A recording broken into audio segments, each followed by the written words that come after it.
नमस्कार, कवडे किचनमध्ये तुमचं सर्वांचं मनापासून स्वागत आहे. तर आज आपण बटाट्याची रस्सा भाजी बघणार आहोत. तर बघा, मी इथं लसूण घेतलेला आहे, 3 मिरच्या घेतलेल्या आहे हिरव्या, चवीपुरतं मीठ घेतलेलं आहे, इथं कोथिंबीरच्या काड्या घेतलेल्या आहे, इथं घेतलेलं आहे आल्याचे तुकडे करून घेतलेले आहे छोटे छोटे, इथं घेतलेलं आहे जिरे. तर आपण पहिले हे कुटून घेऊया. आज आपण बिगर मिक्सरमध्ये बारीक करता आपण हे भाजी बनवणार आहोत. तर इथं मी 2 टमाटे कट करून घेतलेले आहे बारीक बारीक, आणि इथं 1 कांदा कट करून घेतलेला आहे एकदम बारीक. तर बघा, पहिले आपण हे कुटून घेऊया, किंवा तुम्ही मिक्सरमध्ये पण बारीक करून घेऊ शकता. तर चला आपण पहिले हे कुटून घेऊया. तर बघा, मी हे ठेचून घेतलेलं आहे या पद्धतीने असं बारीक. तर चला आता भाजी बनवायला सुरुवात करूया. तर बघा, मी कढई गरम करायला ठेवली होती आणि त्याच्यामध्ये 1 चमचा भाजीचा तेल टाकून घेतलेला आहे. तर तेल गरम झालेलं आहे. तर आपण पहिले टाकूया मोहरी. तर बघा, मोहरी तडतडलेली आहे. तर नंतर आपल्याला टाकायचे हे जिरे. जिऱ्यासोबतच आपल्याला टाकायचा आहे हिंगाने भाजी पण चविष्ट लागते आणि भाजी पण लवकर शिजते. तर बघा, इथे मी घेतलेले आहे तेजपत्ता, गॅस कमी करायचा आहे आपल्याला, आणि 2 मी मिरे घेतलेले आहे आणि 2 लवंग घेतलेले आहे. ते तडतडून झाल्यावर त्याच्यानंतर आपल्याला कांदा टाकून घ्यायचा आहे. तर बघा, कांदा आपल्याला सोनेरी कलर येऊपर्यंत परतून घ्यायचा आहे. तर बघा, कांदा आपला सोनेरी झालेला आहे परतून. तर आता आपल्याला याच्यामध्ये टमाटर टाकून घ्यायचं आहे. टमाटर पण छानपैकी परतून घ्यायचं आहे. तर बघा, टमाटर पण परतून झालेलं आहे.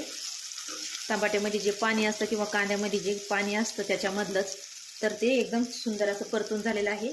तर बघा, आपण हे ठेचा बनवून घेतलेला होता, मिरची आलं लसूणची पेस्ट, तर ती टाकून घेऊया. आणि तुम्ही याच्यामध्ये अजून ओलं खोबरं पण बारीक करून टाकू शकता आणि भाजी पण एकदम सुंदर अशी मिळून येते, घट्ट पण होती.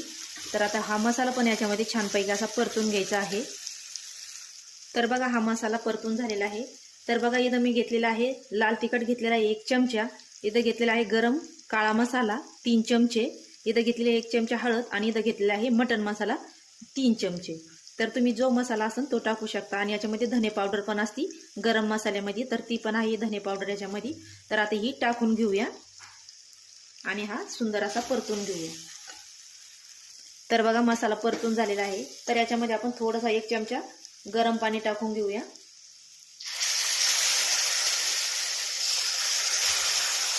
तर बघा, गरम पाणी टाकल्याने आपली ही गिरवी आहे ही पण शिजती आणि मिळून पण येते या पद्धतीने. तर बघा, मी इथं आता 2 बटाटे कट करून घेतलेले आहे, वरची साल काढून घेतलेली आहे. तुम्ही बटाटे उकडून पण घेऊ शकता. तर मी बटाटा कच्चंच आहे आणि ते साल काढून घेतलेले आहे. तर ते टाकून घेऊया आणि याच्यामध्ये आता हे परतून घेऊया. आणि एका बाजूला मी गरम पाणी करायला ठेवलेलं आहे. आपल्याला भाजीला गरम पाणीच टाकून घ्यायचं आहे. तर बघा, बटाटे मिक्स करून झालेला आहे. तर याच्यामध्ये आपण थोडीशी कस्तुरी मेथी टाकून घेऊया.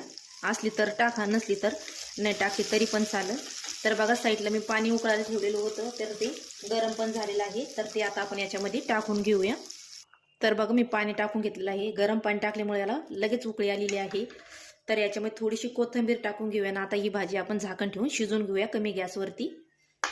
आणि आपण मीठ पहिलेच टाकलेलं आहे. तर बघा, झाकण ठेवून आपण शिजून घेतलेली आहे भाजी. तर हे बघा, 90% शिजलेली आहे या पद्धतीने. तर आता आपण याच्यामध्ये घट्ट होण्यासाठी आपण शेंगदाण्याचा कूट टाकून घेऊया. नाही नसलं टाकायचा तुम्हाला तर नाही टाकला तरी पण चालेल, कारण शिजतानीच थोडंसं कमी पाणी टाकायचं, म्हणजे मग तुम्हाला हाय तेवढीच घट्ट कांद्या टमाट्याच्या ग्रेव्हीमध्ये होईल. तर बघा, मी शेंगदाण्याचा कूट टाकून घेतलेला आहे. तर याला आता अजून आपण 2 मिनिटं उकळी येऊन देऊया. तर बघा, 2-3 मिनिटं उकळून घेतलेली आहे. तर आता आपण याच्यावर कोथिंबीर टाकून घेऊया आणि गॅस बंद करूया आणि भाजी काढून घेऊया. तर बघा, आपली भाजी तयार झालेली आहे. तर बघा, मी ताट करून घेतलेला आहे. तुम्ही भातासोबत पण खाऊ शकता किंवा चपातीसोबत सुद्धा आणि पुरीसोबत सुद्धा. तर बघा, एकदम सुंदर अशी आपली बटाट्याची भाजी तयार झालेली आहे. तर तुम्हाला बटाट्याची रेसिपी कशी वाटली नक्की सांगा आणि लाईक शेअर सबस्क्राईब करा. भेटूया दुसऱ्या व्हिडिओमध्ये. तोपर्यंत धन्यवाद. तर तुम्ही नक्की ट्राय करून बघा.